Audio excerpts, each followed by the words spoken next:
மேண்டலின்கிற சின்ன இசைக்கருவியின் வழியா இந்த உலகத்தை தன் பக்கம் திரும்பி பார்க்க வச்சவர் மேண்டலின் ஸ்ரீனிவாஸ்.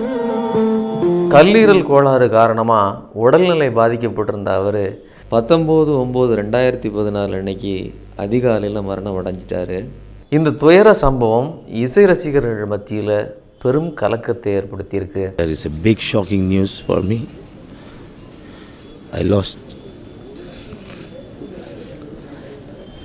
my brother. இப்போ ரீசெண்டாக US டூர் எல்லாம் பண்ணிட்டு வந்தோம். It is a vacuum in the world of music that can never be filled, but we were very lucky to spend time with him and he gave us a big gift of his blessings and his music. And I just pray, I condolence to the family and அவருடைய ஆத்மா நல்லபடியாக சாந்தி அடையணும். 1969 ஒரு இசை பாரம்பரியம் உள்ள குடும்பத்தில் பிறந்தவர் தான் ஸ்ரீனிவாஸ். ஆந்திராவில் உள்ள பாலக்கோயிலுங்கிறது தான் இவரோட சொந்த ஊர். இவர் தன்னோட 9வது வயதிலேயே மேண்டலினில் தேர்ச்சி பெற்றவராக வழங்கியிருக்காரு. 1981 சென்னை இசை விழாவில் தன்னோட இசைத்திறமையை வெளிப்படுத்தியிருக்காரு. இதை தொடர்ந்து அவரோட புகழ் படிப்படியாக வளர உலகத்தில் உள்ள பெரும்பாலான நாடுகளுக்கு பயணித்து தன்னோட இசைத்திறமையை வெளிப்படுத்தியிருக்காரு.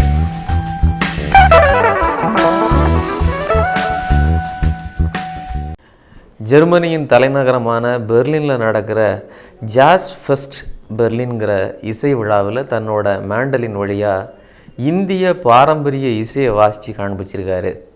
இவரோட இசையில் மயங்கின ரசிகர்கள் மீண்டும் மீண்டும் வாசிக்க சொல்லி கேட்டிருக்காங்க. என்னோட கச்சேரி இன்னொரு 1 hour எக்ஸ்டெண்ட் பண்ணி அது வந்து த்ரூ அவுட் ஜெர்மனி வந்து லைவ் டெலிகாஸ்ட் பண்ணோம். 1998 இந்திய அரசு இவருக்கு பத்மஸ்ரீ பட்டம் வழங்கி கௌரவிச்சிருக்கு. 2010 சங்கீத் நாயக் விருது பெற்றிருக்காரு. இதுபோக இன்னும் ஏராளமான விருதுகள் பாராட்டுகளை பெற்றவர் தான் ஸ்ரீனிவாஸ். ஆஸ்தான வித்வான் பிள்ளையார் பட்டி, அப்புறம் காஞ்சி காமக்கோட் பீட்டம் ஆஸ்தான வித்வான், சிருங்கேரி பீட்டம் ஆஸ்தான வித்வான். இத்தனை பேர் புகழை சம்பாதிச்ச ஸ்ரீனிவாஸோட பர்சனல் லைஃப் ரொம்பவே துயரகரமானது. மனைவியால் தான் மன ரீதியாக கொடுமைப்படுத்தப்பட்டதா சொல்லி 2011 சென்னை உயர்நீதிமன்றத்தில் கேஸ் போடுறாரு. அவங்களோட விவாகரத்தை நீதிமன்றம் உறுதி செய்து, ஆனால் அதை எதிர்த்து அவரோட மனைவி சுப்ரீம் கோர்ட்டில் மேல் அப்பீலுக்கு போகிறாங்க. ஆனால் சுப்ரீம் கோர்ட்டும் இந்த விவாகரத்தை உறுதி செஞ்சு தீர்ப்பு வழங்குது. 2012 இவருக்கும் இவரோட மனைவி ஸ்ரீக்குமான வாழ்க்கை முடிவுக்கு வருது.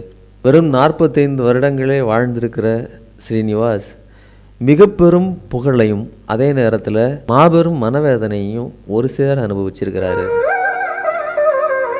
ஒரு மெல்லிய புன்னகையோட மேண்டலினில் நடனமாடுற அவரோட விரல்கள் இன்னைக்கு ஓய்வெடுக்குது.